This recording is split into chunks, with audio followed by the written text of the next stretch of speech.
Avec vous aujourd'hui un fil, le fil de ma vie, et plus particulièrement celui de mon parcours professionnel. Mais avant de commencer, j'ai envie, j'ai posé un décor, et je vais aussi poser un autre décor, celui de notre société. La société, c'est quelque chose où on l'apprend, c'est très complexe, on va la complexifier. Et comme on fait de l'éducation populaire aujourd'hui, je l'ai profondément simplifié.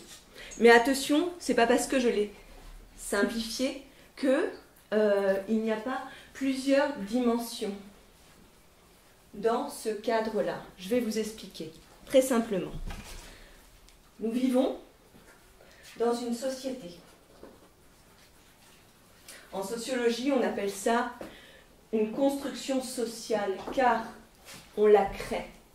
Et on la crée comment? Ensemble. On la crée, nous, êtres humains. Et on va vivre d'ailleurs cette expérience de construction sociale dans un espace, celui d'aujourd'hui par exemple, et un temps. Notre espace, celui du XXIe siècle, n'est-ce pas, aujourd'hui, le temps présent, passé, futur.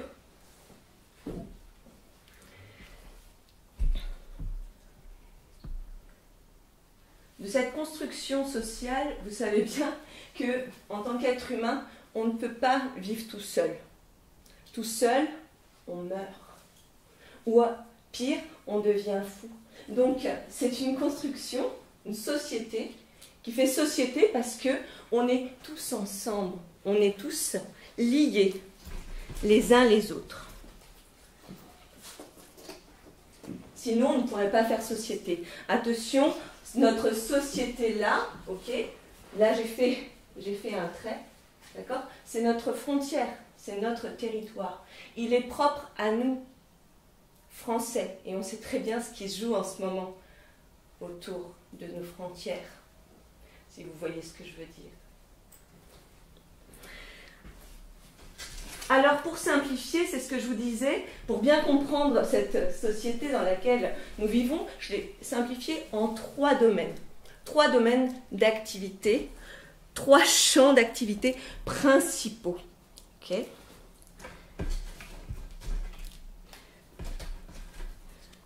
D'abord, celle de la sociologie, des sciences humaines, celle de l'économie. On peut trouver ici tous ceux qui vont étudier, par exemple, nos rapports sociaux. Mais ça va être aussi, par exemple, l'histoire, l'archéologie, l'ethnologie, l'architecture. C'est tout ce que l'homme va créer pour faire société, ensemble. Les entreprises, les associations. Et c'est ce qui va définir aussi, et c'est ce qui va être défini par nos politiques et notre finance, l'argent. Attention, j'ai simplifié vraiment et petit à petit dans le fil de mon histoire, je vais le remplir et ça va être beaucoup plus clair au fur et à mesure. C'est un processus qui se construit et on a 1h30 devant nous pour le construire, d'accord? Mais vous allez voir, ça va s'éclairer au fur et à mesure. Patiemment. Donc je disais qu'il y a un champ qui va plutôt construire notre société, avec les associations, les entreprises, l'architecture, les politiques bien évidemment, les partis, les syndicats, les écoles, tout ça, les enseignants. Il va y avoir aussi un champ qui va étudier, comme une sorte de miroir, qui va étudier cet autre champ. Il va y avoir la psychologie. Il va y avoir la médecine. Il va y avoir ceux qui vont étudier, par exemple, la diététique. Tout ce qu'on va manger, Là, il y a l'agroalimentaire, par exemple, et là, on va étudier comment, ce qu'on va manger. Je sais pas si je vais rester. Tout ce qui va étudier peut-être, de façon plus simple, notre bien-être et notre santé. Notre bien-être et notre santé en lien avec ce que nous vivons ici, au travail principalement. Vous suivez? Tout en sachant qu'en haut du panier, il y a les universités. Ici, la médecine, la psychologie. Il va y avoir la neurologie, il va y avoir même, je ne sais pas moi, le yoga, le développement personnel, maintenant, l'art-thérapie, voilà, tout ce qui va permettre de supporter ce que l'on vit ici, dans nos rapports sociaux, parce que, au définitif, ici, ce qui se joue, ce sont des rapports de domination. Vous verrez comment ça se joue après. Et il y a un autre terrain, un troisième domaine, celui qui va plus particulièrement étudier la Terre et la vie qui s'y joue. Ça va être les biologistes, les climatologues, les astrologues. Ils vont étudier les plantes, les fleurs. Ils vont étudier le ciel, ce qui se passe en haut, dans l'univers. Ils vont étudier ce qu'il y a en dessous de la terre, les animaux. Et puis ils vont étudier les comportements des animaux. La zoologie, là, l'éthologie, d'accord ? En gros, ici, on va voir, ils vont étudier, ils vont définir l'être de l'homme, en le définissant par exemple en tant que malade, schizophrène, traumatisé, là ça se joue bien, là, dépressif, handicapé, manque de santé, hein, diabétique, en surpoids, tout ça, tout ce que vous voulez. Et là, ils vont étudier l'être social. L'être social, là, ça va être, par exemple, les différents métiers hiérarchiques. Celui qui est directeur, ouvrier, citoyen aussi, hein, on peut dire citoyen. Les citoyens, la citoyenneté c'est bien, les syndiqués, les politiciens, les sujets, on aime bien aussi les sujets, hein, le public, les spectateurs, tiens c'est pas mal les spectateurs, d'accord ? Et ici, on va étudier les êtres vivants, ok ? Les cobayes, les différentes espèces, d'accord ? Il y a beaucoup moins de noms là, bizarrement, pour identifier. On les connaît moins.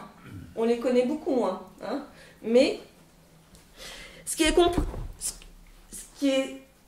très important là, ici, à comprendre, c'est que c'est un système coexistant. D'accord ? On a tendance à le séparer, parce qu'on aime bien séparer, nous, Français. On va tous segmentiser, tu sais. C'est un petit peu ce que dit Edgar Morin. Il faut bien séparer les savoirs. On est tous dans une bonne petite boîte.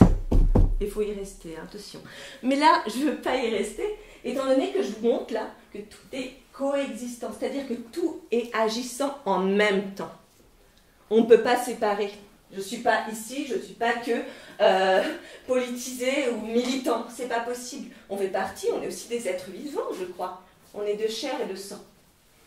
Et puis aussi, on a une psychologie. On ne peut pas, ce n'est pas possible, on ne peut pas séparer la matière et la psyché. Alors je vous demande juste là, c'est pour ça que j'ai mis ce décor, de prendre un petit peu de distance, et c'est pas évident, et de prendre un petit peu de distance et de regarder le monde, en fait, notre société, un petit peu de loin, en prenant votre envol dans l'avion, et de la regarder un petit peu comme si vous étiez dans un hélicoptère, ce système, regardez, comme ça, mais de bien comprendre que ce système, eh ben, il est aussi en vous.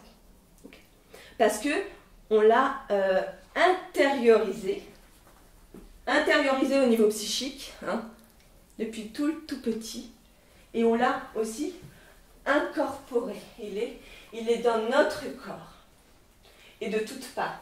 Et il constitue même, dans notre matière, notre histoire. Et c'est à partir de là que mon histoire va commencer. Et là, je vais vous parler de mon enfance. Et je vais vous dire, je suis née dans les années 80. Ça a bien changé depuis que je suis née. Et je suis née d'une fracture sociale. Enfin, je suis née même d'une séparation de classe. Et dès que je suis née, en fait, mes parents ils se sont séparés. Séparation de classe. Pourquoi ? Parce que, Audreyne, toi tu sais, parce que, en fait, ma mère,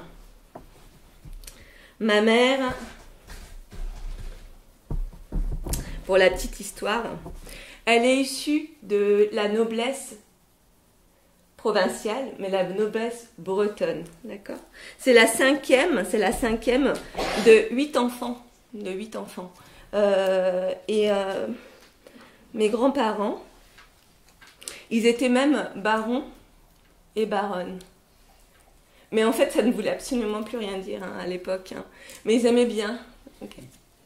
Et moi, je suis née à Versailles même. Vous le savez. Je suis née à Versailles, mais en fait, j'habitais pas du tout Versailles. C'était pas vrai. J'habitais pas à Versailles. Juste ma maman, elle a voulu que je naisse à Versailles. Pourquoi ? Parce que c'était plus sécure au niveau de la santé. Parce qu'à Châtillon, là où je suis née, les hôpitaux, c'était pas tout à fait ça. Donc elle a préféré, elle a profité de là où habitaient mes grands-parents pour que je naisse dans un endroit un petit peu plus sécure. Qu'est-ce que je vais vous dire au niveau de ma maman aussi ? C'est que elle a eu une éducation relativement stricte et catholique, bien sûr. Et il faut savoir que c'était pas évident parce que pour ma maman, 8 enfants, il faut bien savoir qu'elle a été éduquée par une nourrice. Et en fait, les enfants de cette noblesse bretonne, là, ils n'avaient pas le droit de parler. Et ils étaient séparés du monde des adultes, d'accord ? Ma maman, avec ses frères, ses sœurs, tout ça, ils mangeaient dans la cuisine ou avant les parents. Hein, et ils n'avaient pas le droit de parler. Et il y avait quelque chose qui était qu'il faut savoir très très très important, c'est que ils parlaient de rien. Le monde des enfants et le monde des adultes, il n'y a aucune correspondance. C'est comme si les enfants n'existaient pas. D'accord ? Il faut savoir ça. Et mon papa, il vient de la classe dite populaire, franchement. C'est un petit titi parisien qui est né dans le 17e arrondissement de Paris. Et en fait, ce qu'on pourrait appeler aujourd'hui, c'est un gueux, quoi. Un gueux dans le sens où il n'a pas beaucoup été à l'école. Il ne savait pas tellement parler le français, en fait. Hein. Il a arrêté ses études, il avait 15 ans, un truc comme ça. Et puis, il a fait un petit peu comme mon papy, mon pépé et ma mamie.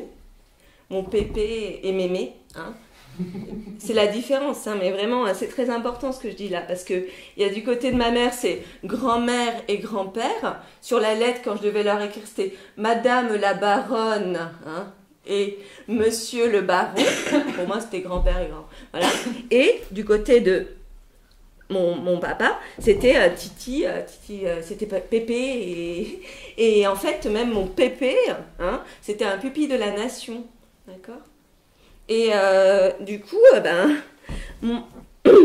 ce que je veux dire par là, c'est que d'un côté, en fait, et ben, il y a Bigard, et de l'autre côté, il y a le Mercier. Vous voyez ? Et moi, j'étais un petit peu séparée là-dedans. Okay. D'un côté, chez ma mère, faut pas bouger, faut se tenir droit et faut pas parler. Et de l'autre côté, chez mon père, et ben, tu fais ce que tu veux. D'accord ? Mais du coup, ma mère, elle est partie. Ils n'avaient pas du tout ce qu'on va appeler... ils n'avaient pas du tout les mêmes valeurs, les mêmes principes, même, on dirait, moraux, on appelle ça. Les mêmes normes. Ça veut dire quoi, ça ? Ça veut dire que chez ma mère, elle avait appris en fait, à se tenir droite, à pas mettre les coudes sur la table, à manger tout son repas. Je pense que ça vous parle. Hein. Il fallait... t'avais pas le droit de parler, en fait. Hein. Moi, j'avais pas le droit de parler quand j'étais à table avec d'autres adultes. Fallait se taire. Et chez mon père, on regardait la télé. Il y avait la roue de la fortune. Hein. Et puis, on était là. Et puis, hop, on s'en foutait. On me parlait même la bouche pleine. Rien. C'est pas grave. On sortait de table, même. Hein. Moi, j'avais pas le droit de sortir de table quand j'étais petite. C'était interdit chez ma mère. Interdit. Mais...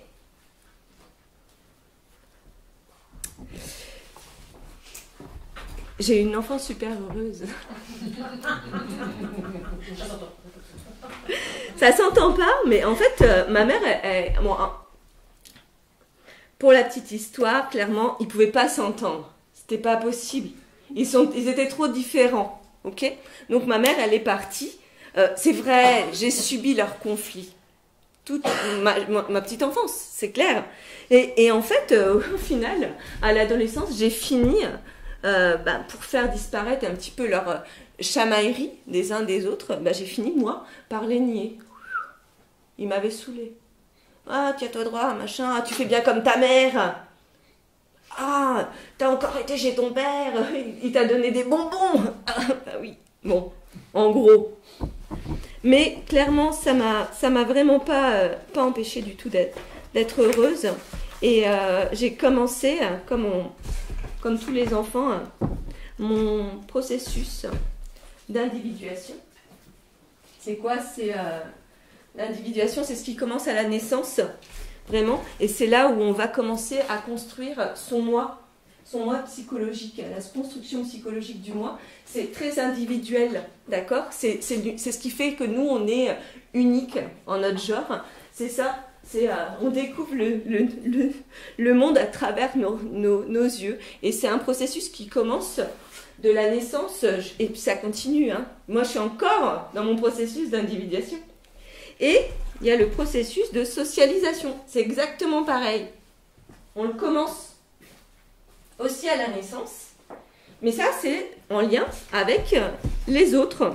C'est ce qui va, pour être très cru, et quoi, pas... c'est pas cru d'ailleurs, c'est exactement ça. C'est ce qui va définir notre identité et notre ego.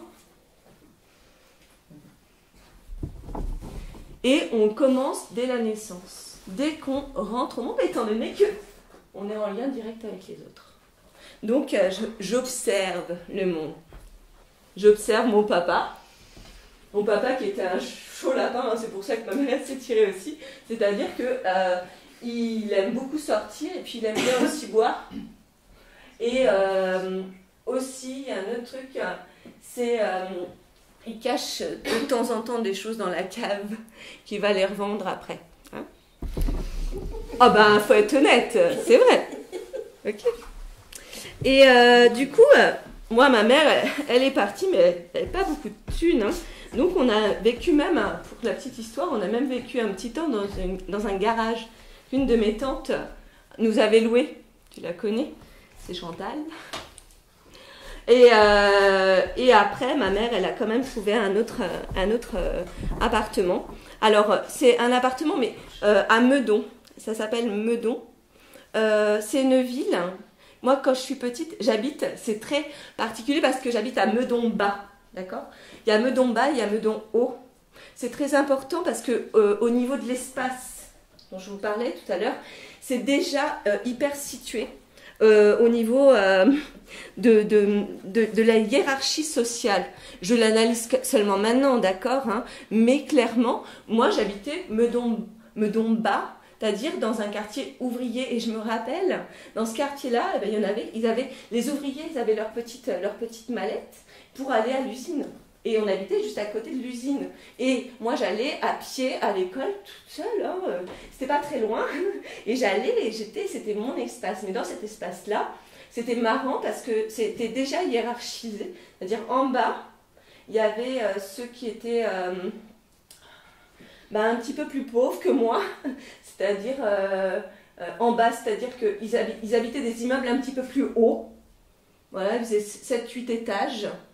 Et en faisant ma conf, là, j'ai été voir sur Google s'ils existaient toujours et comment ils étaient. En fait, ils n'existent plus. Hein. Mais mon appartement à moi, mon immeuble, quand j'étais petite, il existe encore. Donc, il y avait cet immeuble-là. Et on montait des marches, on arrivait à un autre immeuble qui faisait 6 étages. On montait encore, il y avait mon immeuble, il faisait 5 étages.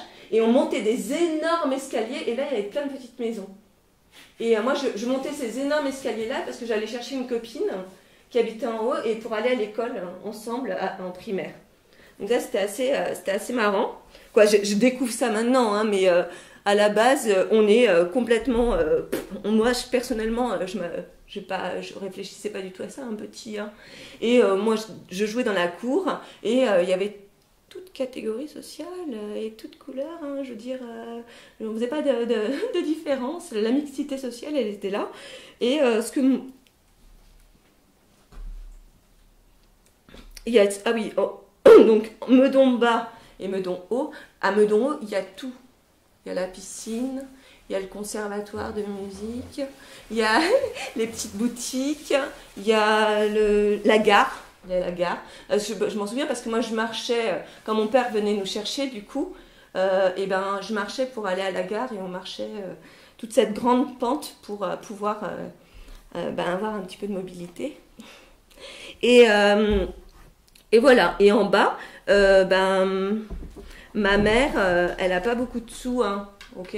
Donc, même des fois, on mange, pour tout vous dire, tellement c'est la misère, on va dire, quand même, elle bosse, hein, elle est secrétaire, hein.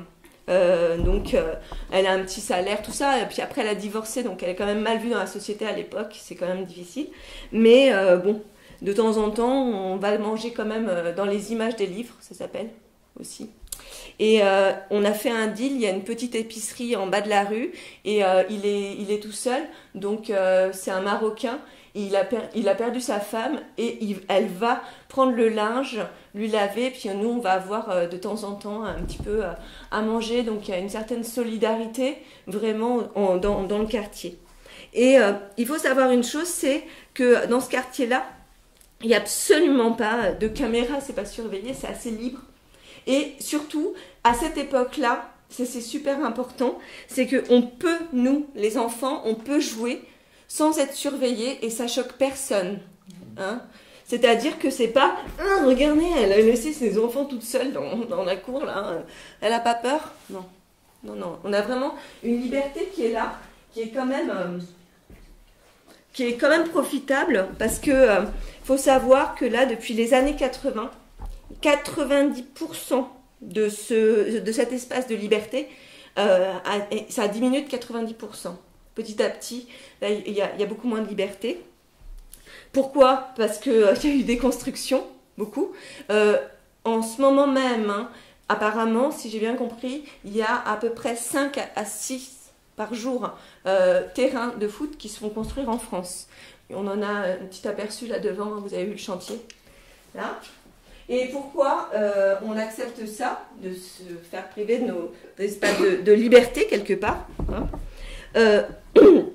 Et ben c'est parce qu'on a un petit peu peur de ces espaces de vie et de liberté. On ne sait jamais, on pourrait avoir un étranger qui vient nous choper un petit enfant. Alors je dis pas qu'il n'y a pas des risques, mais c'est vraiment très très limite et très très très limité par rapport à ce qu'on nous dit.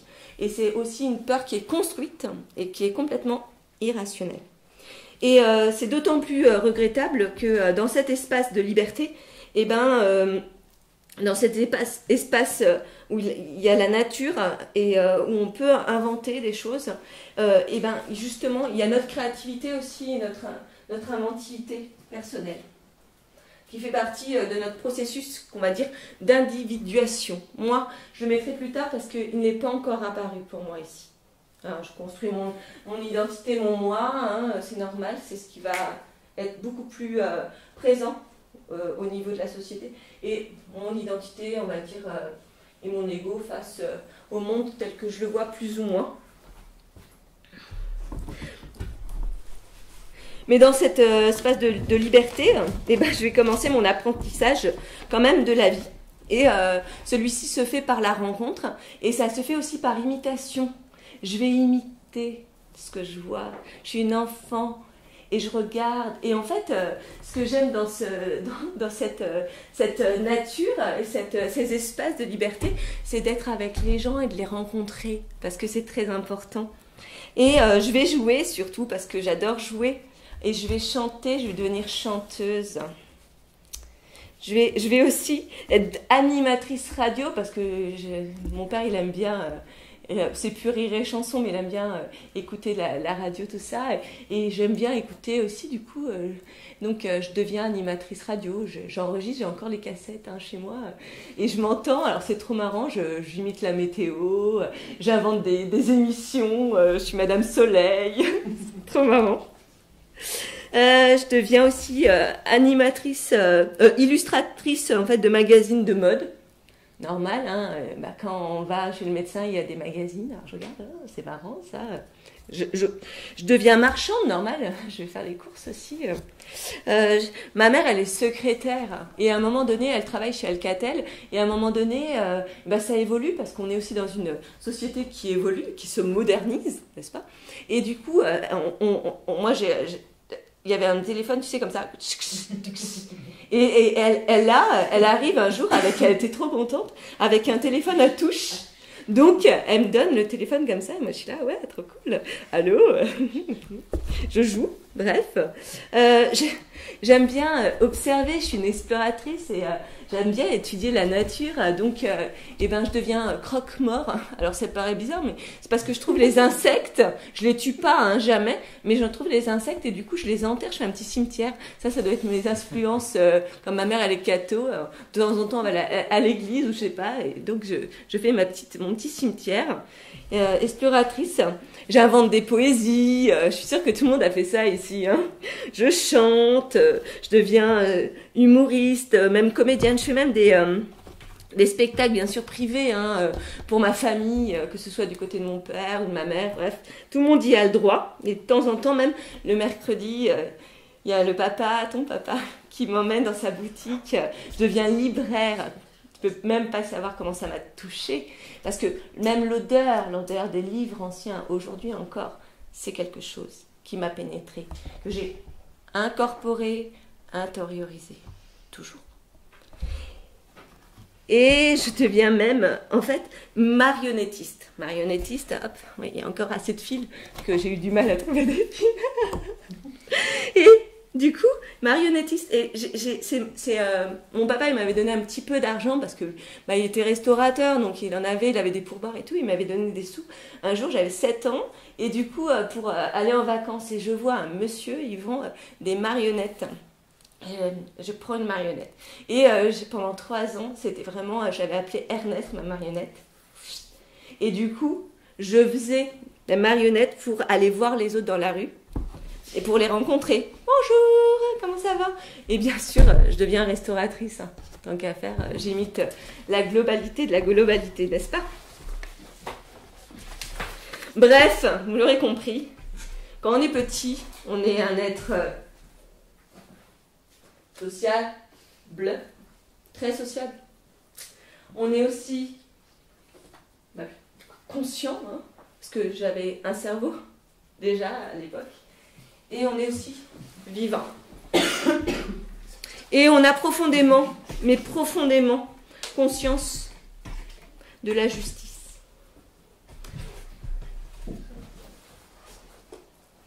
De la justice des autres et de l'injustice, bien évidemment. Pourquoi? Parce que dans cet espace social, je vais voir aussi qu'il y a de la misère. J'habite dans un quartier populaire, il y a des mendiants. Et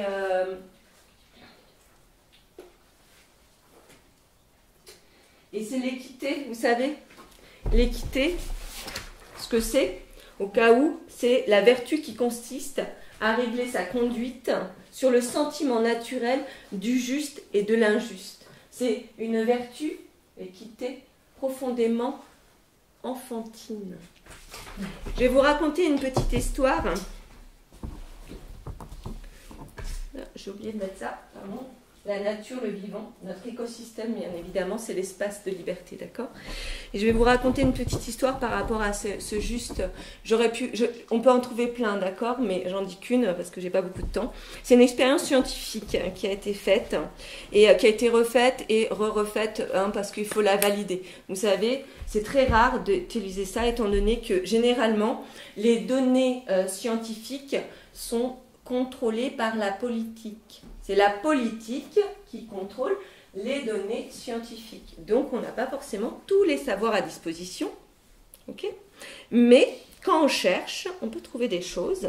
Et donc, du coup, il y a des scientifiques qui ont demandé à des parents, à des enfants de venir, à des parents de prêter des enfants pour une expérience.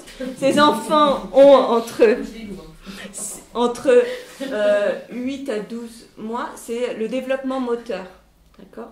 Ils sont en plein développement moteur, on va les mettre dans une pièce et on les observe, c'est scientifique. Et à un moment donné, un scientifique va passer dans la pièce et va prendre le doudou d'un des enfants et va aller le poser de l'autre côté. Et il va sortir. Et il va observer. Il y a 10 à 15 enfants. Et il observe ce qui se passe. Les bébés. Et là, le bébé qui s'est fait piquer injustement son doudou va se mettre à pleurer. Il va crier, c'est injuste. Il est en colère. Et tous les autres vont essayer soit d'aller récupérer le doudou qui a été positionné de l'autre côté de la pièce, soit ils vont essayer de se mouvoir vers l'enfant qui pleure pour le consoler. On a répété ça plusieurs fois pour savoir si c'était vraiment ce qui se passait. Et oui, c'est acté, l'enfant, le bébé, dans son processus vital, on va dire, est quelqu'un qui est profondément juste. Et qui a conscience, bien sûr, de l'injustice. Ça va avec. Donc moi, je vis toujours avec ma mère. Et puis, elle a un petit capital culturel. Elle a un petit peu de livres et tout, mais elle, ce qu'elle aime, c'est écouter Brel, c'est écouter Barbara, c'est Brassens aussi, et puis Anne Sylvestre, tout ça. Voilà, il y a quand même ce petit capital-là qui est là. Et puis moi, comme j'aime bien, comme je vous disais, chanter des chansons, et je chante Les Bourgeois, par exemple, de Brel. Vous connaissez? Hein? Les bourgeois, c'est comme des cochons. Je la fais à mon... Parce que j'aime pas copier. Maintenant que je suis grande, plus ça devient vieux, plus ça devient bête. Les bourgeois, c'est comme des cochons. Plus ça devient vieux, plus ça devient con. Puis un jour, elle veut me présenter un monsieur. Elle va me présenter mon futur beau-père. J'ai 9 ans. Et en fait, c'est là où je rencontre pour la première fois un bourgeois. Un vrai. On est en 1986 et vous savez, il y a le nuage de Tchernobyl, le nuage radioactif. Vous savez, il paraît qu'il est passé juste là. On avait trop de chance.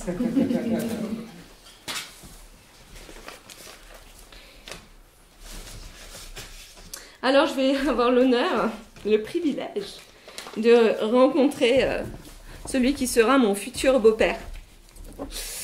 Alors, c'est ça va être compliqué parce qu'il n'a pas le droit de présenter ma mère, parce que ils ne sont pas mariés. Donc ma mère, elle va demander, comme c'est une bonne chrétienne, elle va demander l'effacement du mariage avec mon papa. Et elle va l'obtenir en écrivant plusieurs fois à Jean-Paul II, à l'époque. Et donc, ça a duré quand même un petit temps, hein, et puis voilà, hein, on avait vraiment... et c'est à 11 ans que je rencontre pour la première fois donc, sa famille. Il ne faudra pas dire à ma mère que j'ai fait une course sur elle.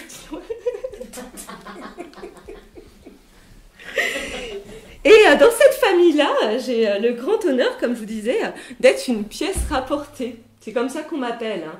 Mais cousin par alliance, je suis la pièce rapportée. Et je me rends compte assez rapidement que dans cette famille, eh ben, ils ont beaucoup de capitaux. Ils ont énormément de capitaux. J'allais pas dire ces enfoirés, mais si, hein, quand même. Ils ont les capitaux financiers, clairement ils sont blindés. Ils ont les capitaux culturels et ils se la pètent, clairement. Ils ont le capitaux social, c'est-à-dire qu'ils ont un réseau mais de malade mental. Et ils ont un réseau symbolique. Le symbolique, c'est-à-dire que quand même, je vais en vacances à Concarneau avec mon beau-père. Je n'ai pas le droit de parler, hein, attention. Je suis qu'une pièce rapportée, hein. Faut pas déconner. Et du coup, par exemple, j'ai une de mes tantes et ils ont une plage particulière, privée. D'accord ? Alors, moi je vais avec mon papa en Normandie, et c'est blindé, il y a plein de gens, hein, tu as du mal à poser ta serviette. Et là, à Concarneau, ils ont une plage, tu as le choix. Où tu veux, ma plage, elle est à moi. Je ne vais pas rester longtemps par contre. Hein. Je ne suis pas restée longtemps parce que humainement, ils sont très creux. Et c'est faux, mais c'est vraiment faux. C'est-à-dire qu'il n'y a aucune réalité, il n'y a aucune vérité en eux. Tu joues leur jeu, leur apparence. Tu n'as pas le droit d'être toi. Ce n'est pas possible d'être soi là-dedans. Parce que tout est un jeu perpétuel. C'est incroyable. Hein. Je vais vous donner une anecdote quand même pour vous expliquer clairement. Je suis par exemple, ce qui peut être un petit peu choquant quand même, j'ai un cousin, il s'appelle Geoffroy, donc un cousin par alliance, et il est bête. Mais il est bête. Il a 2 ans de moins que moi, donc je lui donne le bénéfice du doute quand même. Mais quand même, quand il rigole, alors c'est méchant, hein, mais quand il rigole, il dit comme vous savez. Non. Non, rien à voir. Non, rien à voir. Non. C'est quand même correct. Non, c'est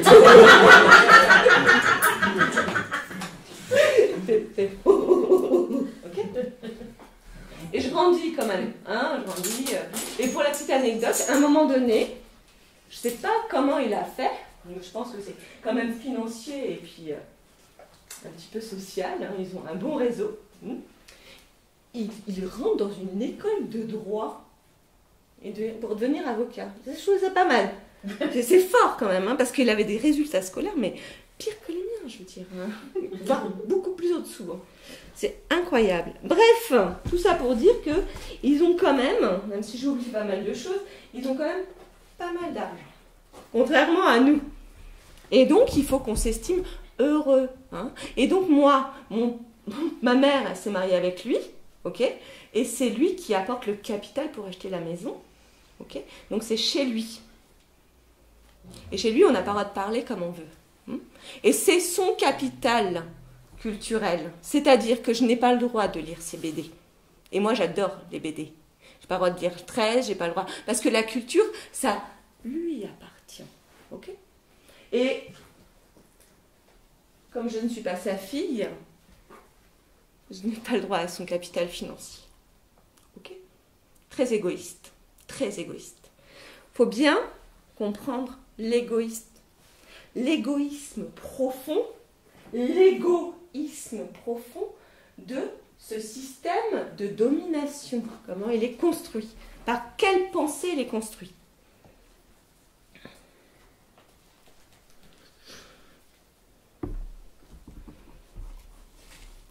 Enfin bref, vous l'aurez compris que moi, à l'âge de 15 ans, eh ben, j'ai plus du tout envie de vivre chez ma maman.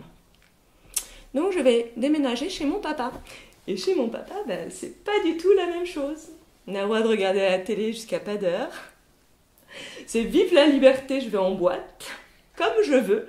C'est the libération, hein, parce que y a, chez ma mère, je ne peux pas bouger, je ne peux rien faire, je n'ai pas le droit. D'accord ? Et vraiment ? Et chez mon père, ouh, tu fais ce que tu veux, ma fille. Et ben, clairement, je m'éclate chez mon père. Et je passe en 3e. Je passe en 3e, mais bon, alors je fais plein de copines, je sors et tout.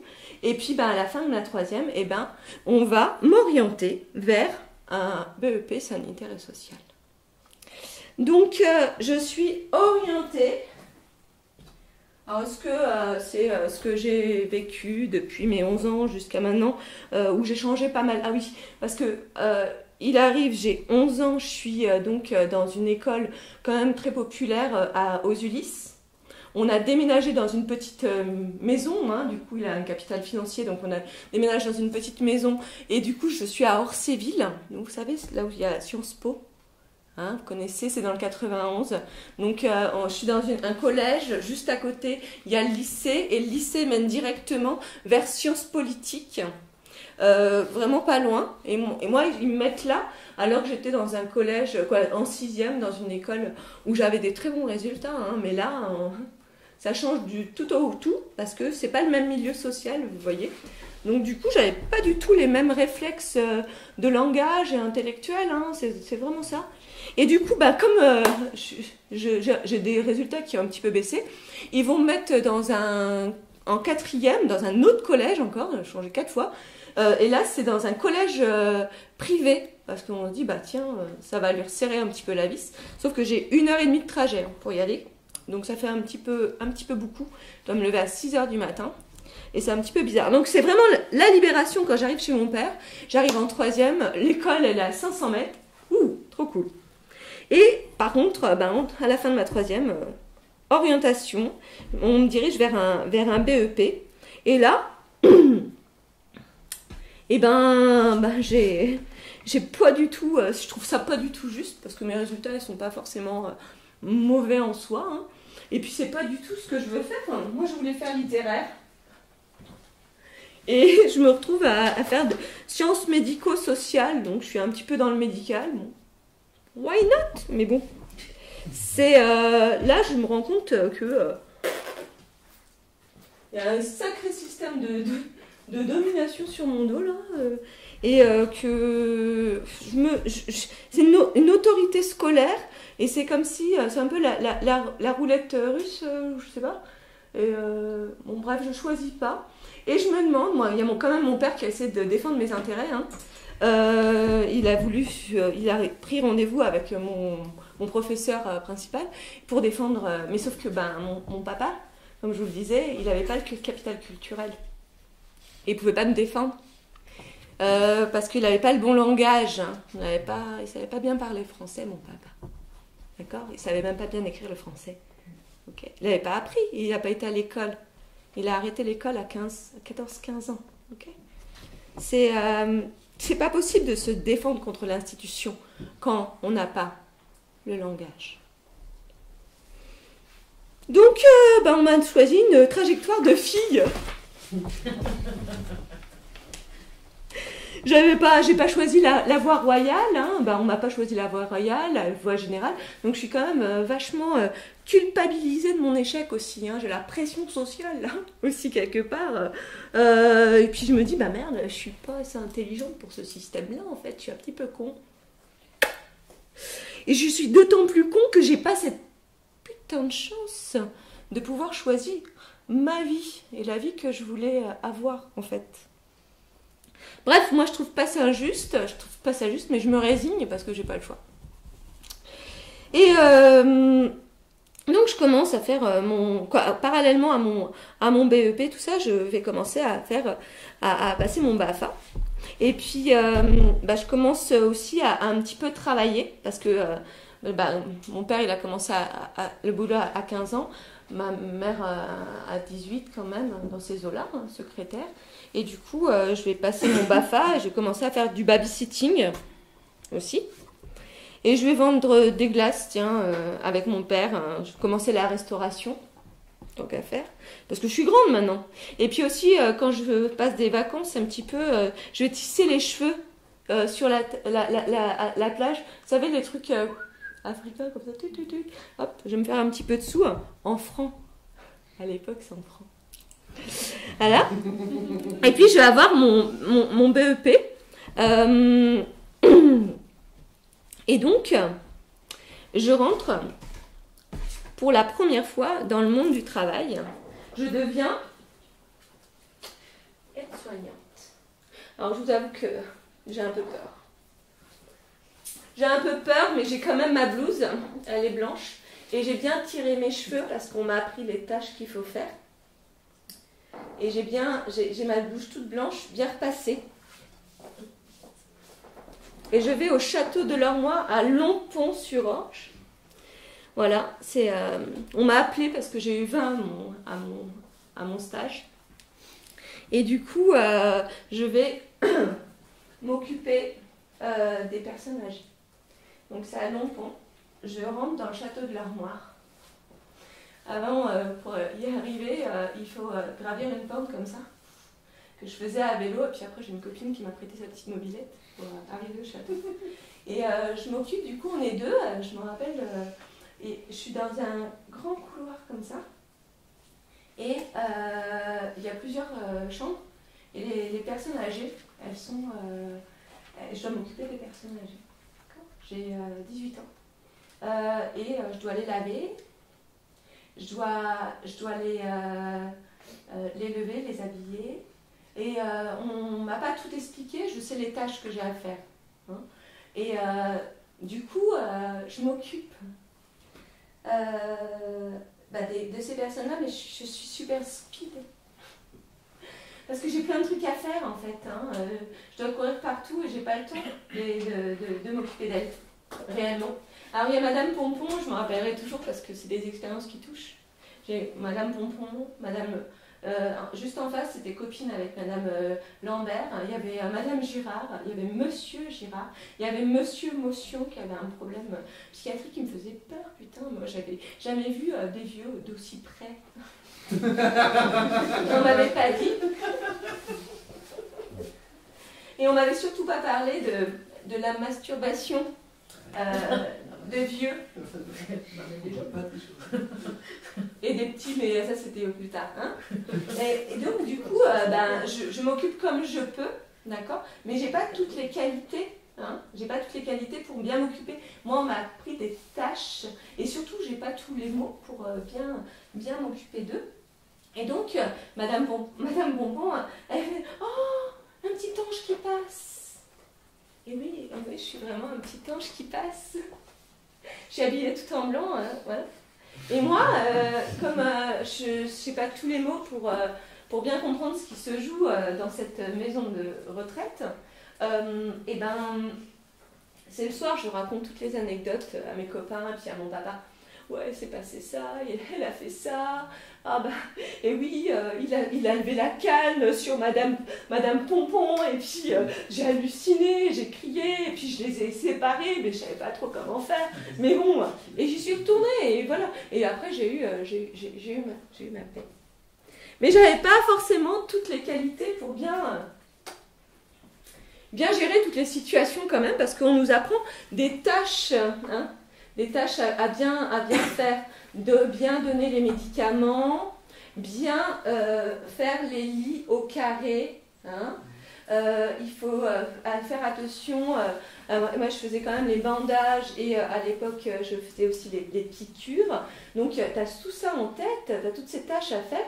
Tu ne penses pas à savoir ce que l'autre il a dans la tête et puis à te poser. Parce que tu n'as pas le temps, tu ne peux pas te poser en disant bon, alors, comment vous allez aujourd'hui, Madame Pompon vous allez bien et tout. N'empêche que je sais qu'une chose, c'est que à mon âge encore, eh ben, ils sont dans ma tête parce qu'ils m'ont vachement marqué. Quoi. Ils sont encore là. Ils sont encore là, mais ils sont plus là. Hein, c'est des fantômes, ils sont encore là, mais ils sont plus là. Et aujourd'hui, vous savez, c'est exactement pareil pour les aides-soignantes ou les personnes... le personnel soignant, c'est-à-dire que je suis retournée aussi de temps en temps dans les maisons de retraite, en hôpital. Là, j'ai quand même quelques expériences quand même. Et on propose des formations, là on appelle les formations humanitude. Ça s'appelle comme ça. L'humanité, vous allez l'apprendre. Alors vous avez 3 jours de formation, vous allez apprendre les qualités qu'il faut pour prendre bien soin des personnes âgées. Et du coup, on apprend ça, on dit, ben oui, c'est ça qu'il faut faire, effectivement, oui. Mais au final, eh ben, on n'a pas le temps. On n'a pas le temps de faire ce qu'ils nous disent en formation. Hein. C'est ça, les qualités empêchées. Hein. On nous apprend des choses, et puis, mais sur le terrain, eh ben, on ne peut pas les faire. D'accord ? Bon, moi, je suis quand même encouragée, hein, et par mes professeurs et par le personnel soignant, parce que quand même, j'ai eu 20 à mes stages, tout ça, donc je continue, et je passe mon bac sciences médico-sociales. Alors, parallèlement à ce bac, j'ai quand même une forte encore valeur du travail, on m'a vraiment inculqué ça. Et donc, je suis animatrice d'activités ludiques pour les enfants. Et là, je découvre que quand même, c'est un petit peu les enfants. Et quoi, s'il est moche, eh ben, il est moins bien, on s'occupe moins bien de lui. Je trouve pas ça juste, moi. C'est vrai, hein? Non, mais c'est impressionnant, hein. Il est moche, eh ben, va-t'en. C'est un truc de dingue. Après, on va solliciter aussi la concurrence, hein, entre les personnes. Bon, j'ai plus tout à fait... Je vais devenir aussi aide ménagère. Donc là, on va m'obliger... Quoi, on va m'obliger? Oui. Je vais, parce qu'il faut un petit peu de sous, hein, toujours pour suivre la mode. À l'époque, on veut des pumas, moi je voulais des pumas, les jaunes et les vertes, c'est la mode, vous savez. Bon, maintenant, le puma, il a disparu. Hein. Ça n'existe plus, les pumas. Hein. Mais bon, on a quand même encore les baskets, on a de la chance. Et donc, je suis aide ménagère dans une petite maison. Et dans cette maison, il y a des étudiants qui sont en université. Et moi, je suis tenue de faire leur ménage, parce que c'est des gros cochons. Ils n'ont pas le temps, ils travaillent trop. Et moi, on me demande de faire le ménage avec de l'ammoniac. J'ai pas de gants, on m'a pas donné de gants. D'accord ? Vous savez ce que c'est que l'ammoniac ? C'est une horreur, ça pue et ça fait très mal. Hein ? Aux mains. J'incorporise le monde du travail. Hein ? C'est pas mal, hein ? Alors, ouais. C'est là où j'apprends à mes dépens, petit à petit, vous verrez, ça va continuer, qu'on est constitué de corps et d'un squelette. Le boulot, ça fait mal. Bref, en terminale, j'arrive à trouver un petit boulot auxiliaire, en auxiliaire péricultrice dans une PMI. Ça s'occupe des enfants, des petits-enfants, où les mamans, c'est les mères célibataires, mères très jeunes, et en fait, elles sont pas du tout capables psychologiquement de s'occuper de leurs enfants. Elles ont trop de problèmes dans leur vie, de violence, de plein de trucs. Et moi, je suis là pour plutôt m'occuper des petits bébés. Je m'occupe des couches, tout ça, auxiliaire péricultrice. Je fais ça 10 heures par semaine, c'est un tout petit contrat, mais je m'occupe des enfants des autres là, parce que voilà, parce que j'ai trouvé ce boulot, parce que les mamans elles sont pas du tout en capacité de le faire, elles ont trop de problèmes dans leur vie. Et je me rends compte que je suis vachement seule sur le terrain. C'est-à-dire que moi, je m'occupe beaucoup des mamans, en fait, et de leurs bébés. Et la hiérarchie, elles sont souvent dans leur bureau, je les vois pas trop. Et puis moi, je fais du lien avec les bébés, les mamans. Et puis de temps en temps, je vois un éducateur spécialisé. Je fais, ah non, c'est pas pour... Ah ok, bon, c'est pas grave. Je vais continuer ma route.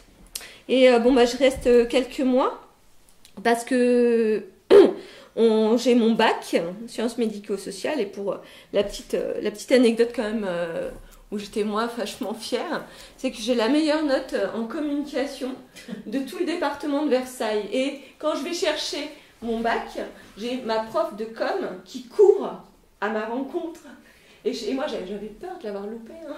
Et non, elle me fait trop bien. Et j'ai 17 en com. Ouh. Et on me propose, j'ai fait des stages pour être secrétaire médicale, et on me propose de devenir secrétaire médicale en intérim. Je travaille à Manpower Santé. Manpower Santé. Manpower Santé, ouais. Et du coup, intérimaire, tu gagnes vachement bien ta vie. Entre le contrat de 10 heures et intérimaire où tu as un petit peu plus de sous, tu choisis quand même... Tu choisis le secrétaire. Et là, je suis sujet à la reproduction sociale. Hein. Vous vous souvenez, ma mère a été secrétaire. Et là, je deviens bizarrement secrétaire médicale. Du coup, je fais ça. Je vais m'installer dans la vie. Je vais devenir secrétaire médicale. Je prends mon petit appartement. J'ai 20 ans. Et je fais de l'intérimaire, mais je fais aussi de l'animation en même temps. J'ai mon... je fais des classes de découverte et tout, et de l'animation dans les centres sociaux. Et à un moment donné, après un an de vie active comme ça, je me dis quand même, j'aimerais bien continuer mon chemin. Et je m'inscris à l'université. Alors je pense que j'ai pas choisi mes études par hasard, parce que bizarrement j'ai fait de la sociologie. Et je m'installe à exactement 1 kilomètre de la maison de mon enfance. C'est-à-dire que je suis à Paris 5 et j'habite à Malakoff. Et la maison de mon enfance, c'est à Meudon. C'est à 1 kilomètre. Hein. C'est très bizarre. Et là, pour subvenir à mes besoins, parce que j'ai toujours pas d'aide financière, je deviens caissière. Caissière à Auchan, ici les Moulineaux. Et je fais les 17-22. 17-22, c'est un contrat d'étudiant. Et j'arrive chez une caisse. Je suis une caissière, d'accord ? Et un petit peu après, ça va devenir hôtesse de caisse. C'est plus valorisant quand même, moi, je trouve. Non, mais je suis une caisse, mais j'ai vraiment une caisse. C'est-à-dire que je m'occupe d'une caisse où il y a des sous dedans. Et là, il y a toute une sécurité. Hein. On m'observe. Il ne faut pas que je perde la caisse. C'est ça. Et dans ce métier-là, dans ce travail-là, on parle que de produits. Les produits à consommer. T'as le prix de machin, il faut le prix. Le prix, t'as le prix. Tu sais le prix de? C'est quoi le code du prix de? Le prix. Tu sais ce que c'est? Hein? Ok, tu passes. Et là, et c'est encore une fois, c'est le corps, d'accord? Parce que tu t'assois, comme ça. Et si, déjà, bon, il y a les clients, ils ne te regardent pas. T'es une caisse, ils ne disent pas bonjour. Très peu aussi, moi je dis. Moi aussi, toujours. Toujours je dis bonjour. Toujours je dis bonjour. Et du coup, à l'époque, il n'y avait pas la nouvelle loi là. Vous savez, les bacs de 6 bouteilles. Maintenant, il faut les laisser dans le caddie. Mais avant, non. Donc, c'est super lourd. Hein. Et ben, je peux vous assurer que vous avez mal là. Et mal au bras.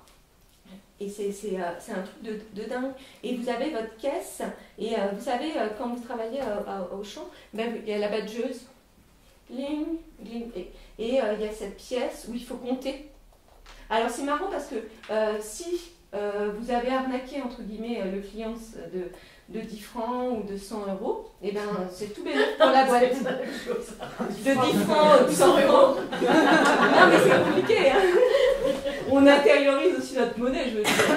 Et du coup, c'est bénéfique pour la boîte, quoi. Hein. 100 francs, c'est très bien. Par contre, si vous êtes fait voler, c'est de votre paye qu'on vous retire. À l'époque, ça l'était. Alors, je peux vous assurer que votre caisse, eh ben, vous y faites très attention. Hein. D'accord? Et en plus, à l'époque, il n'y avait pas les caméras. Donc, il y avait un agent de sécurité qui vous protège avec votre caisse. D'accord? Alors, on pense qu'on nous protège. Non, c'est la caisse qui protège. Hein. Si on se fait taper dessus, il va prendre la caisse et puis il va courir avec. Hein. Il ne va pas nous protéger, nous. Hein. D'accord? On est des hôtesses de caisse, pas des hôtesses de l'air. Hein. C'est pas le même fantasme. On ne veut pas s'envoyer en l'air. Bref, je continue quand même mes études, mais il faut bien savoir que pour mon père, je suis devenue complètement une étrangère. Au niveau de la reproduction sociale, c'est plus du tout le même bazar. J'ai plus du tout le même vocabulaire. Hein. J'apprends des mots. J'apprends un langage, un nouveau langage en sociologie. Et pour ma mère, je crois qu'à l'heure actuelle, elle n'a toujours pas compris pourquoi j'avais fait sociologie. Pourquoi t'as fait sociologie là? J'ai pas compris, hein. Ouais, mais je comprends. Donc bref, je découvre quand même et je continue ma folle course dans cette université, d'accord, pour acquérir du savoir et des compétences, des connaissances. Mais bon, clairement, le boulot.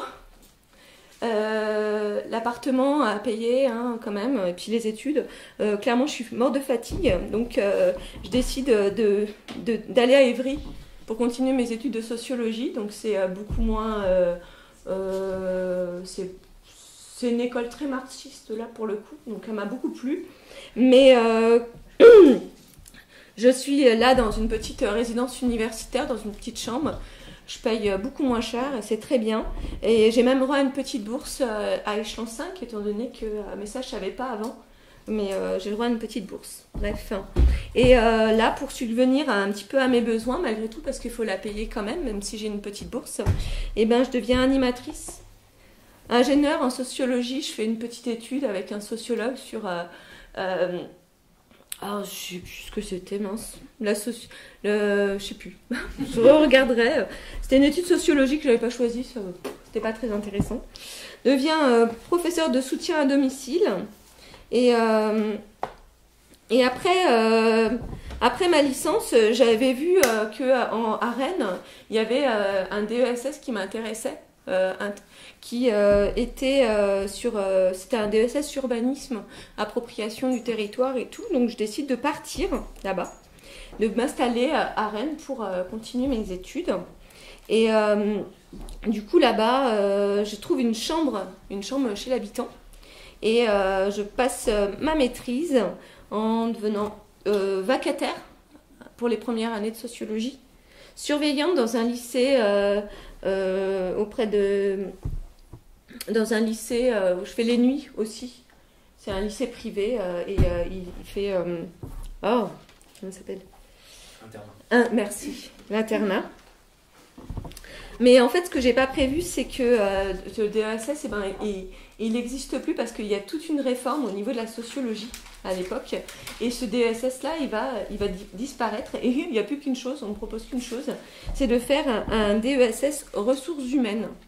Donc, clairement, j'ai appris la sociologie pour faire rentrer dans un bureau pour faire les ressources humaines. Vous savez, ça gère un petit peu les emplois, mais plus particulièrement, en tout cas à cette époque, les licenciements. Donc, je refuse. Et je vais arrêter mes études là. pour entrer dans la vie active. Donc là, je vais aller prendre un rendez-vous. Ça ne s'appelle pas le Pôle emploi à l'époque, ça s'appelle l'ANPE. Et j'ai mon rendez-vous, mon premier rendez-vous avec ma conseillère. Et bon, je cherche du boulot, donc à Rennes, toujours. Et là, la première chose qu'on va me conseiller, c'est d'enlever mon diplôme de sociologie. En disant, vous n'allez jamais trouver de boulot avec votre diplôme, là. Si vous voulez trouver du boulot. Il faut que vous le retiriez, parce que votre bac, là, sciences médico-sociales, par contre, là, il y a plein de boulots. Donc, on va me proposer des petits boulots. Donc, je vais devenir encore une fois aide ménagère à domicile au CCAS. Donc là, on prend le vélo, on va chez les particuliers, donc à domicile. Je vais devenir enquêtrice de terrain pour un nouveau centre commercial qui va se créer à Rennes. Je vais devenir animatrice spécialisée auprès d'adultes handicapés. Je te regarde, mais t'es pas handicapée, t'inquiète. Je vais devenir surveillante encore dans un lycée. Et je vais devenir directrice d'un centre de loisirs. Et mon expérience est claire. Elle a duré 1h30 dans toute ma vie commerciale. Je devais vendre des espaces publicitaires dans des magazines où il y avait des petits chiens. Et il fallait viser plus particulièrement des personnes âgées.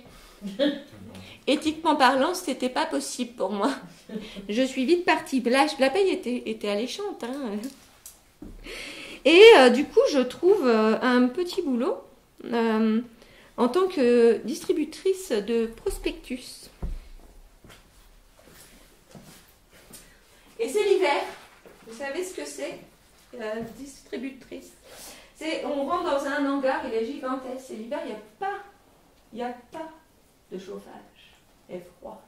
Et les gens, ils sont habitués. Et donc, du coup, on va dans un hangar, on va chercher un grand caddie comme ça. Vous savez, les trucs du roi Merlin pour prendre les plantes, tout ça. Et bien, on a ça, mais c'est 2 fois plus grand. Et on va mettre plein de prospectus dedans. Énorme. Moi, j'avais du mal à le pousser. Hein. Pour arriver et pour commencer à faire son petit tri. Et bien, je peux vous dire une chose, c'est que le papier, ça coupe. Et ça fait très mal. Et du coup, on m'avait dit, à l'embauche, on m'avait dit, ah, un prospectus comme ça, 10 centimes. 10 centimes. Et oh, c'est cool, 10 centimes. Si j'en fais, donc en gros, il avait fait une sorte de... C'est un petit peu... les magiciens. Ah, il nous a embobiné tout ce là, très bien, ce petit boulot. Il y avait vraiment ça.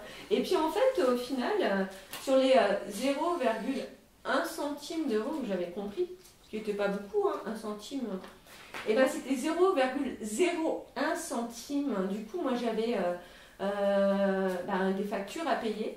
Et je me retrouve avec une fiche de salaire après avoir distribué et trié des quantités phénoménales. Ça remplissait ma voiture, j'avais une Fiat Uno à la base et ça rentrait pas. Il fallait que je pousse sur le truc.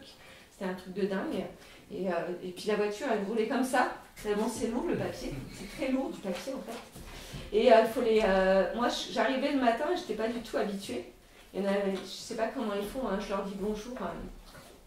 Je leur dis bonjour dans la rue quand ils distribuent. Par contre, sur ma boîte aux lettres, il n'y a écrit pas de pub. Parce que j'ai pas envie d'avoir ça dans ma boîte aux lettres. Je ne supporte pas les pubs. Mais j'ai fait, et je compatis tellement aussi par rapport à ce vécu. Et je me retrouve avec une fiche de paye. Donc on était passé à l'euro à l'époque. De 50 €.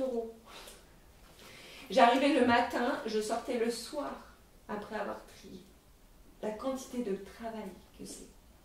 Et tu pousses ton truc jusqu'à ta voiture, c'est ça. Je l'ai fait. Et d'autant plus, c'est de la publicité, d'accord, mais d'autant plus parce que je sais ce que ça cache derrière comme exploitation en plus.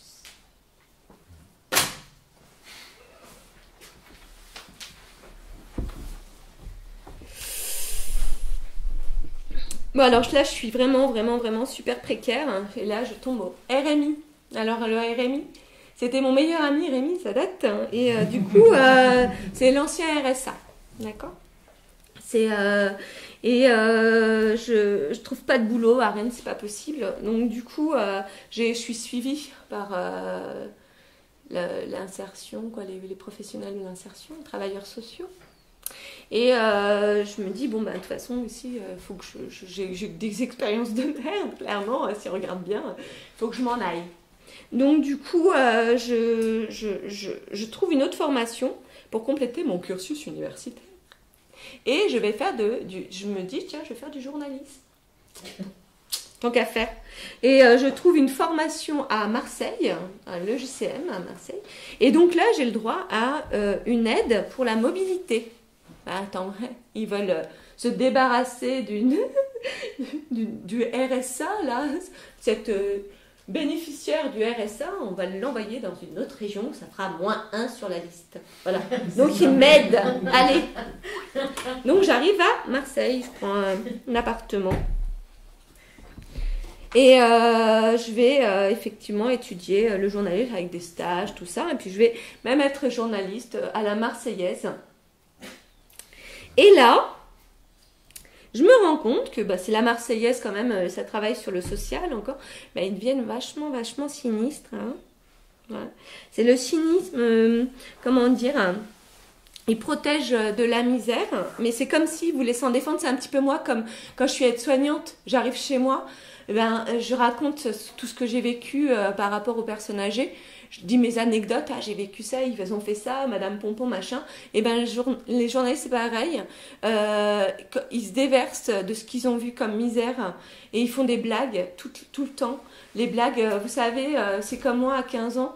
J'avais une blague, je l'aimais bien. C'était celle des Somaliens, vous la connaissez ? Non. Hein ?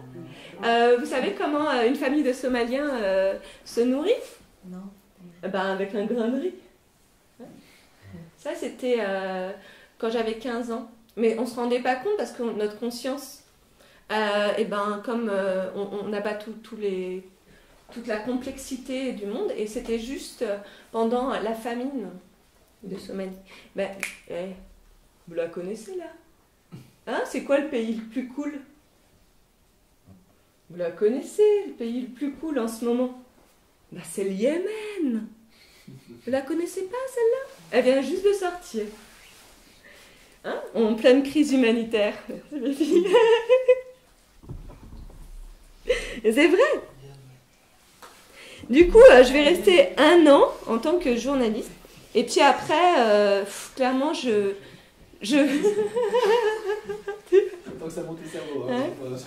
vais devenir animatrice lecture. Animatrice lecture dans une association culturelle. Okay. Alors c'est l'animatrice lecture, je vais travailler dans des bibliothèques de proximité qui sont insérées dans les quartiers populaires. Donc je suis à Marseille, je vais dans les quartiers nord de Marseille, dans une cité qui s'appelle Herbel. Je ne suis pas jeune arrivée, moi ça fait 1 an, hein. Je ne suis pas forcément au courant de tout. C'est la cité apparemment où il y a le plus grand trafic de Kalachnikov. Et l'association est juste située à côté d'une laverie. Et en fait, cette laverie, le soir, mais on n'est plus là, elle devient une sorte de truc pour faire les jeux, la machine à jeux, quoi. Ils jouent, c'est illégal, mais ils font des jeux, des trafics de jeux. Et des trafics de drogue, bien évidemment. Et on est en collaboration avec les écoles, la maison de quartier qui est là, et nous, on est là pour faire des livres. Des livres pour les enfants et des livres pour les grands, pour faire du coup de l'apprentissage à la lecture. Et moi, je l'adore. J'ai plein d'imagination. J'ai plein de créativité. Je veux faire des livres tout le temps. Et ouais, des livres pour les enfants, pour les adultes. Et puis voilà, il n'y a pas de souci. Et le directeur, il fait bosse pas trop. D'accord. Et à un moment donné, on doit faire une exposition de ces livres à la bibliothèque départementale de Marseille. Et moi, je dis, cool, c'est vachement valorisant. On va exposer les livres de tous les habitants. Et puis on dit, voilà, il va falloir on a 2 bus à remplir pour aller à cette exposition qu'on organise avec toutes les créations des enfants. Et du coup, ce que je sais un petit peu en amont, c'est qu'il va y avoir même un politicien qui va être là, parce que c'est juste avant les législatives, d'accord? Et du coup, il veut faire son petit meeting politique pendant cette petite réunion. Ils aimeraient effectivement récolter quelques voix, tant qu'à faire, par la culture. Il faut bien en profiter, hein. Et du coup, moi, j'ai envie de dire la vérité. Okay. Parce qu'il y a mon collègue, il dit, il y aura plein de trucs à manger. Aux pauvres gens, les habitants. Il y aura un buffet, venez. Ouais, d'accord, mais ils vont aussi se taper un meeting d'1h30. Un meeting politique, tu leur dis ça ou pas? Ah non. Ah bon? Ah mais moi je suis pas d'accord, hein. Et il va y avoir ça. Laisse-moi faire. Pour remplir 2 bus, je dis, moi je participe pas à cette arnaque-là. Non. Il n'y a pas moyen. Alors il y a eu le meeting, effectivement, il y a les enfants qui couraient dans les couloirs. Ils couraient partout, c'était infernal. C'est nous qui devions gérer ça. Hein. Ok, c'est normal. Et donc, effectivement, le mec de la région a fait son meeting politique. Moi, je trouvais ça dégueulasse. Et puis, petit à petit, j'ai appris même que le directeur de cette association avait même joué en bourse les fonds politiques. 50 000 € quand même. C'est pas rien. Et ben moi, éthiquement parlant, je suis partie. C'était pas possible. Je veux dire, c'est une question de valeur. Et apparemment, on n'avait pas les mêmes. Et c'est là, comme je vous le disais, qu'a commencé mon processus d'individuation. L'individuation, le processus d'individuation, c'est aussi un apprentissage qu'on fait, mais c'est un apprentissage de transformation, de création et de libération existentielle. On commence à comprendre de quoi il est question et ce que l'on veut supporter ou ce que l'on ne veut plus supporter.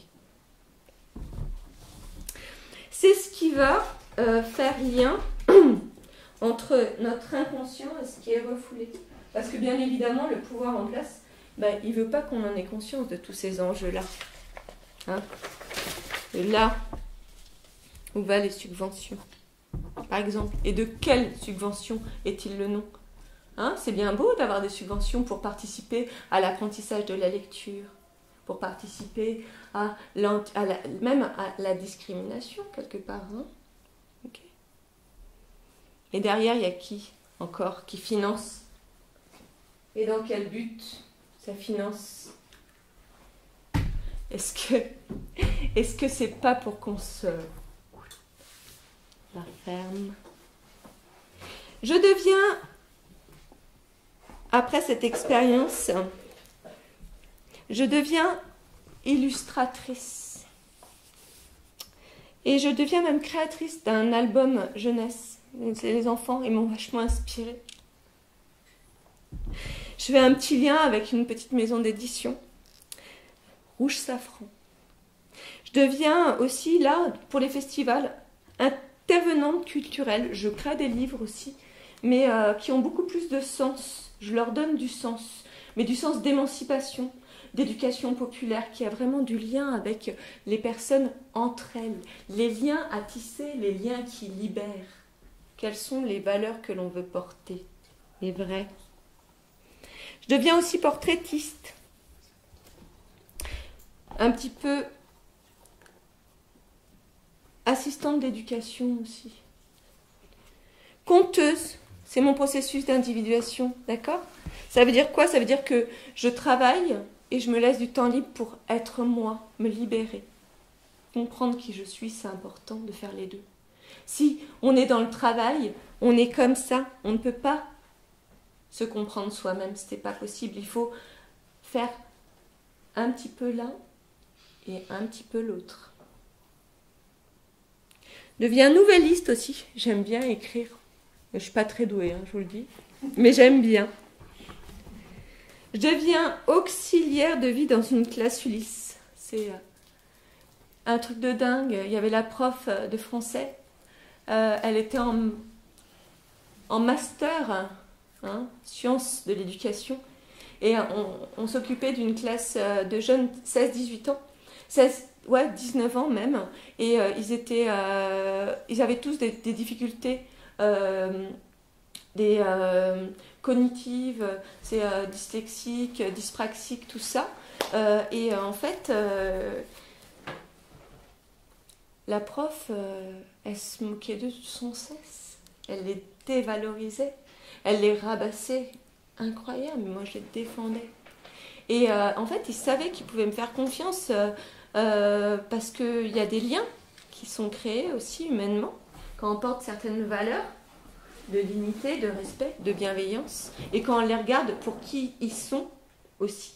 Et aussi pour comprendre qui ils sont, c'est-à-dire savoir leur histoire aussi. Et donc ça se passe aussi par le langage, mais aussi par l'affect, savoir qui ils sont. C'est aussi parler, les comprendre. Et du coup, il me disait vachement plus de choses. De ce qu'ils vivaient dans les quartiers et tout ça. Et de où ils étaient. Et pourquoi ils avaient ces problèmes cognitifs vis-à-vis de ce qu'ils vivaient dans leur famille et dans la société. Tout est lié, le corps et l'esprit.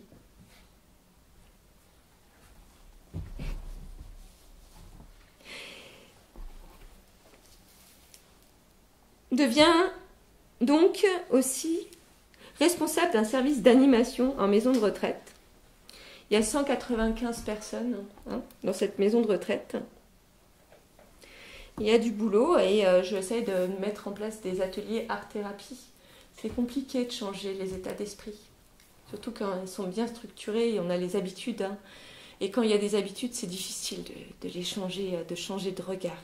C'est compliqué. Et du coup, je crée, comme ça, avec un copain, une association qui promeut la bienveillance auprès des personnes âgées. Et comme pour les regarder, malgré le fait qu'elles soient vieilles, et ben, c'est pas parce qu'elles sont vieilles qu'elles sont plus vivantes, bien au contraire. Parce que de temps en temps, on les regarde de temps en temps, tu sais, comme si elles étaient en état végétatif. Comme si elles n'avaient plus de vie. On les a enlevées de la société, mais en maison de retraite. Et puis comme ça, elles ne sont plus. Maison de quartier. Elles ne sont plus visibles. Mais c'est comme en maison de quartier, on a mis les pauvres. Ils sont plus visibles. C'est exactement pareil. Et comme mon compagnon, il est d'origine... il a des origines... il est né à Roubaix, lui. Ses origines sont roubaisiennes, comme le poids de toutes les représentations sociales que ça peut engendrer, Roubaix. Et on déménage et on arrive à Lille. Ok.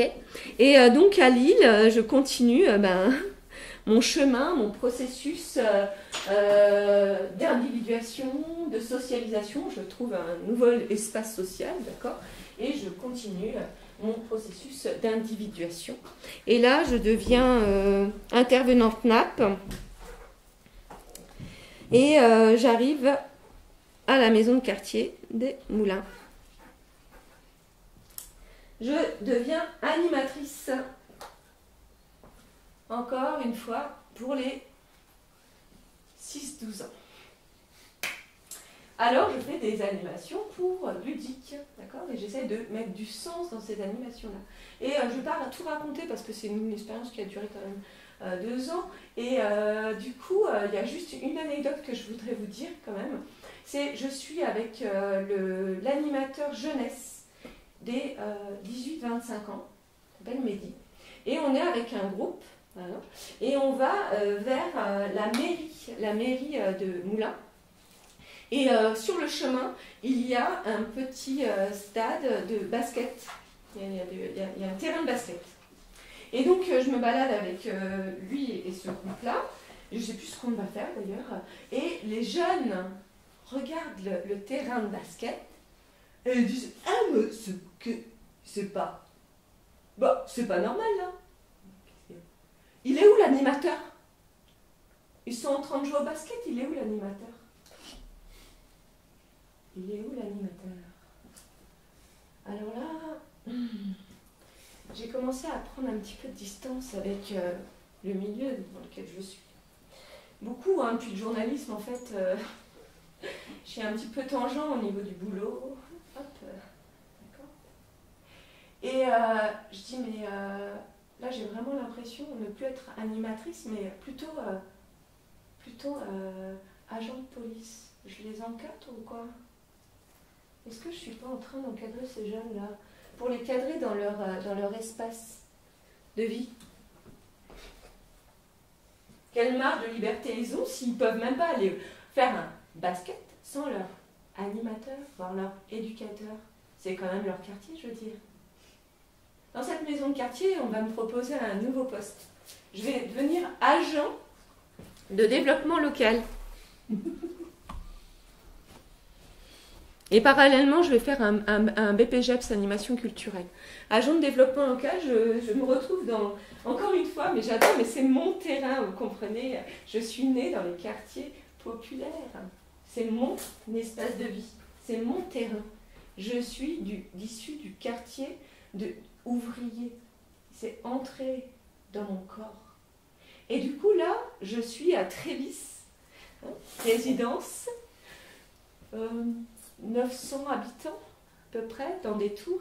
Et moi, je suis dans un petit local. Et j'apprends, mais bien plus tard, qu'en fait, ce local-là était tout le temps fermé parce que l'animatrice que j'ai remplacée, elle flippait. Ah bah oui, il y a les dealers du coin, attends. Oh. Et je fais plusieurs projets. Alors rapidement, je fais quand même un projet, je demande une subvention à la SNCF pour une subvention solidarité pour créer une zone de gratuité avec plusieurs projets, tout ça. Et pour la faire vite, je demande cette subvention et je l'ai, j'ai 1 000 €. Je suis trop contente. Je veux mettre plein d'objets à disposition des habitants en lien avec eux. Hein, et ben, j'aurai le droit d'utiliser seulement 200 €. Voire moins. Parce que ce qu'on ne m'a pas dit, parce qu'on ne dit pas tout, hein, c'est que cet espace-là, ben, il est en dette, en déficit, et la maison de quartier, elle n'a pas payé le loyer depuis longtemps. Et du coup, ben, les sous que moi je ramène, ou que je sollicite, et ben, c'est pas du tout pour les habitants. Oh, faut pas rêver, ouais. T'as cru rêver là, avec ton humanité. C'est ce que ma directrice m'a dit. Hein.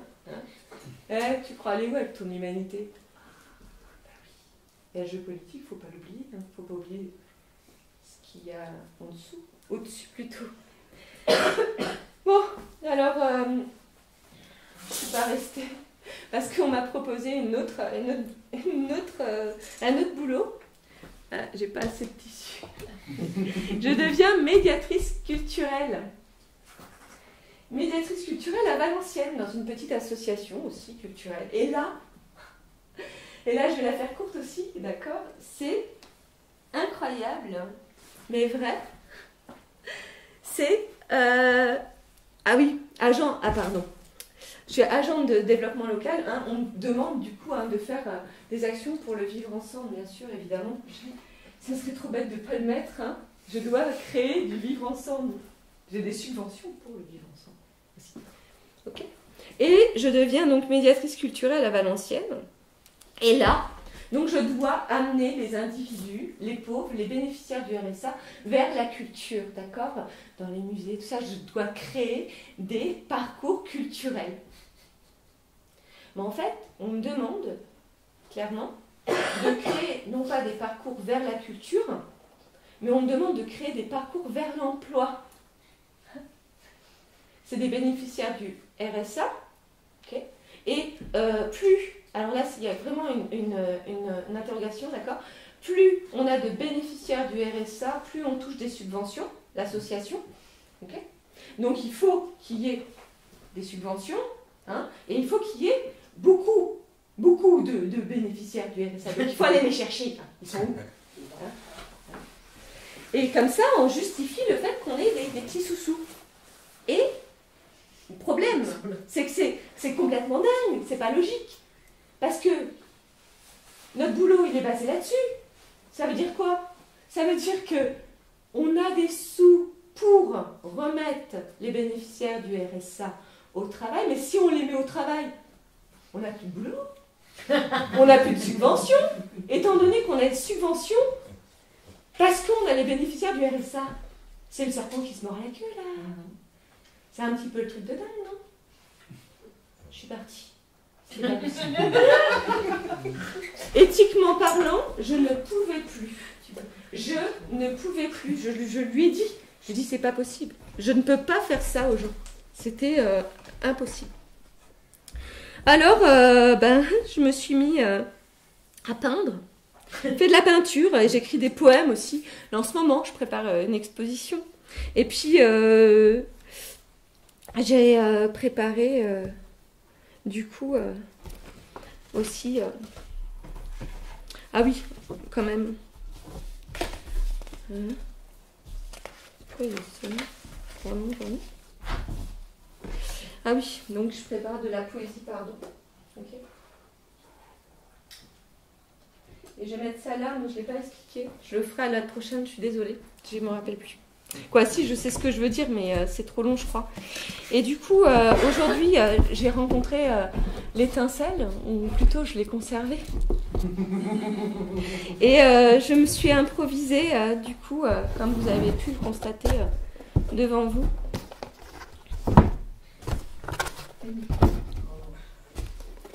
Conférencière. De façon entière, avec mon histoire de vie. Alors, vous avez bien compris que c'est une critique, j'espère, du monde du travail plus particulièrement. Et c'est pas fini.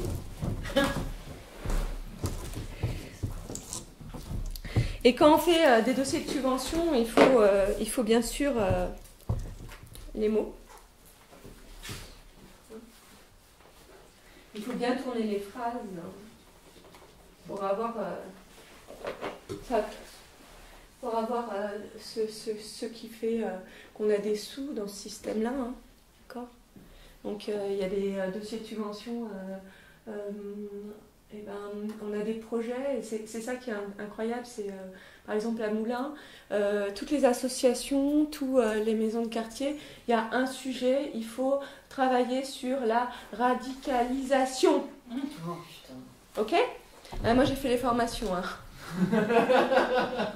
Vous avez vu la radicalisation, alors j'ai eu formation, c'est quand même le Figaro qui l'a fait. Pas mal. Donc la radicalisation, quand on fait la formation, on comprend que c'est l'extrême gauche. Maintenant. Ah oui. Ouais. Il ne faut pas se radicaliser. Alors moi, du coup, j'ai un rêve. Alors j'ai un rêve qui peut paraître un petit peu fou, mais c'est changer le monde. Mais c'est aussi et surtout, peut-être petit à petit, de changer ce système du travail là. Alors c'est coexistant tout ça, vous avez vu qu'il y a quand même une grosse part là parce qu'ils ont pris beaucoup le pouvoir, surtout on est quand même vachement régi par l'argent, monnaie. Et du coup, il y a certaines valeurs qui ont été un petit peu mises de côté et pourtant qui fait réellement, comme l'amour par exemple, l'amour de l'autre, parce qu'on est devenu égoïste, on voit plus l'autre vraiment de façon juste et honnête, et du coup on a un petit peu perdu le sens de notre existence.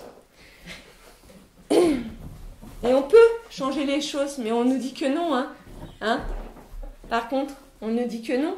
On nous dit que c'est ici, le pouvoir.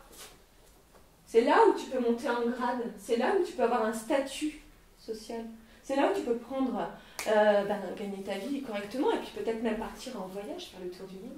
Pas qu'à faire. Vous savez, il y a un nouveau bail en ce moment, c'est le bail mobilité. Faut être propriétaire quand même pour l'avoir, c'est un tout nouveau. C'est celui qui permet de partir, voyager pendant 9 mois, sous-louer ton appartement en toute légalité, et puis tu reviens, et c'est bon, hop, t'as fait ton petit voyage, quand même des pépettes pour faire ça. Et ici, on nous oppresse, ok, complètement. Il y a une hiérarchie qui nous tape dessus, bam. Okay. Et là, on va nous dire, oh ben non, tranquille, faut être zen. Alors là, on nous dit, il faut changer soi-même à l'intérieur pour être bien. Eh, tu vas bosser, tu vas t'en prendre plein la gueule, mais après tu fais ton petit yoga, ton petit sport, et ça va être nickel, là. Hein, tu vas... Ça va être cool. Ou tu vas voir ton psy, hein. Ou alors, tu peux manger tes cachetons. Ça, c'est à la mode, hein. Antidépresseur, c'est super. Alors, tu as cette solution-là, c'est changer, là. Et là, on me dit, bah, sinon, si tu n'es pas content, au niveau de ton boulot, il y a peu de gens qui le font, hein, mais tu dois lutter et te battre. D'accord ? Tu dois lutter et te battre, tu dois te syndiquer, mais quand tu dis ça à ton patron, il fait un peu la gueule. Tu dois te syndiquer, mais oh. Ouais. Et puis l'intérieur, c'est super compliqué. Hein, c'est super compliqué de lutter. D'accord ? Donc, alors ici, c'est soit tu te changes toi-même, là. Changez-vous vous-même, vous allez changer le monde. Mais en fait, c'est pas vrai. C'est là, vous changez vous-même pour correspondre au changement du monde. Vous l'avez bien compris. Et là, il faut supporter, ok, et vous luttez, vous manifestez, vous en prenez plein la gueule. Il y en a qui perdent leurs yeux, leurs bras, tout ça. Et ça bouge pas tellement. À part vous en prendre plein la gueule. Parce que je crois profondément qu'on ne peut pas changer le monde dans lequel on est, dans le système. Et ces deux solutions-là, elles sont dans le système. Elles sont pour le système, d'accord ? Là bientôt, et c'est déjà le cas, hein, on va demander à des artistes de renom de rentrer dans les entreprises pour faire des petits ateliers, qui supportent le travail qu'ils ont, la pression qu'ils ont, pour les relaxer. On va faire des petits ateliers culinaires peut-être, des sushis, ça ira mieux dans votre vie. Et du coup, on nous a bien dit, on nous a bien expliqué que ce monde-là, eh ben, il ne pouvait pas changer, c'était le pouvoir en place et c'est comme ça et c'est pas autrement. Il est immuable, il ne peut pas changer. Eh bien, ils sont bien accrochés à leur pouvoir. Ils vont pas nous laisser la main comme ça, il ne faut pas rêver. Mais vous avez bien compris qu'ils jouaient de notre corps et de notre pensée. Mais si on rentre dans le monde du travail en changeant les idées, en arrêtant de se mentir, en arrêtant de mentir au public, en leur disant la vérité de leur oppression, en rentrant, mais en ayant un regard réel sur ce monde. C'est-à-dire qu'il faut sortir, en fait, ce qu'on nous dit jamais, jamais. Parce qu'ils ne veulent pas qu'on sorte. Ils ne veulent pas qu'on se libère, il ne faut pas rêver. Ils ne nous donneraient jamais les clés. C'est pour ça que la liberté, ça s'arrache. C'est dans ce sens-là. Et ça fait mal. Et donc, il faut regarder le monde en dehors pour pouvoir agir dessus. Et quand on comprend qu'on travaille avec du vivant et qu'on est tous les mêmes, et qu'on a tous la même humanité, et qu'au final, on a tous les mêmes valeurs de justice, de liberté, d'équité. Et que quand on regarde l'autre vraiment dans son humanité, avec tout ce qu'il y a là, dans son égalité, ça veut dire quoi égalité ? Attention, parce que c'est un mot-là qui est en train, il faut défendre les mots, il faut qu'on défende nos mots, parce que c'est un mot-là qui est en train de se transformer. Égalité, au sens premier, c'est qu'on est tous égaux, c'est-à-dire qu'on est tous des humains, on est tous liés les uns aux autres, on a les mêmes racines de l'humanité. Égalité, c'est ça. Okay. Et là, ils sont en train de nous dire, on est tous les mêmes, on a le même cerveau, on est tous formatage, le même formatage, les mêmes. Okay. Ça veut dire que l'handicapé, Il ne va plus avoir sa petite allocation qui faisait sa particularité. Il va devoir aller bosser comme les autres. C'est pas parce que tu es handicapé que tu n'es pas comme les autres. La personne âgée, jusqu'à... C'est les mêmes, on est les mêmes. Regardez, on les a vus là, les gilets jaunes. Il y a des femmes, elles se font taper de la même façon que les mecs. Hein. On ne fait pas attention si c'est un mec ou une fille. C'est pas sexiste. La solution pour changer réellement cette organisation, cette oppression, d'accord, qu'on a dans le travail, elle est collective. Et elle se fait 1 plus 1 plus 1 plus 1. Ça veut dire que si on change notre façon de travailler à l'intérieur, mais il faut prendre conscience de tout ça, de tout ce bazar, et bien là on peut changer les choses. Mais par contre il faut désobéir. Et il faut mentir comme eux. Ils mentent, on ment. Ils nous mentent, ils mentent. Il faut leur mentir.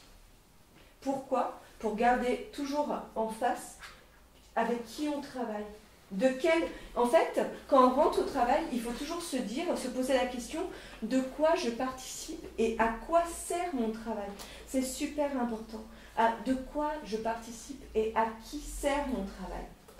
Et si il sert à l'oppression ou à la manipulation, il faut partir. Il faut plus se laisser faire. Parce que la puissance, ils pensent l'avoir, mais c'est un leurre, c'est pas vrai.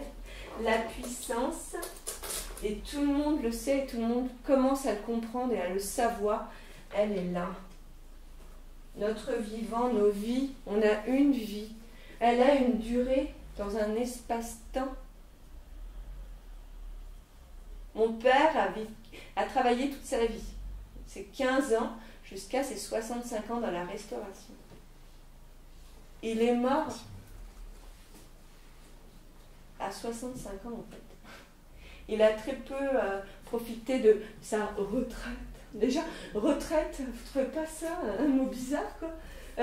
On fait toute sa vie au travail et puis après on doit se mettre en retrait de la société, comme si on n'existait plus. On est en retrait du monde.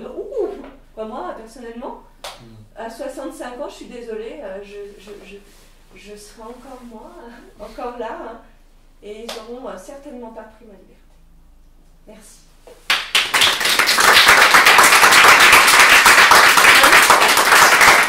Il est là, le mouton.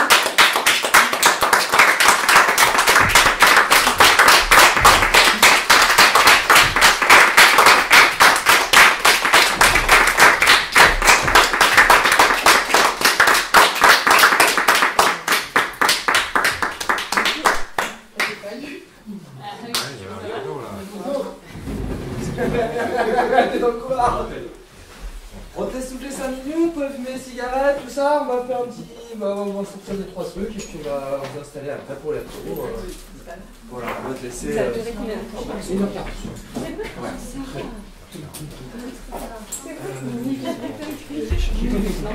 T'as vu ? J'ai oublié.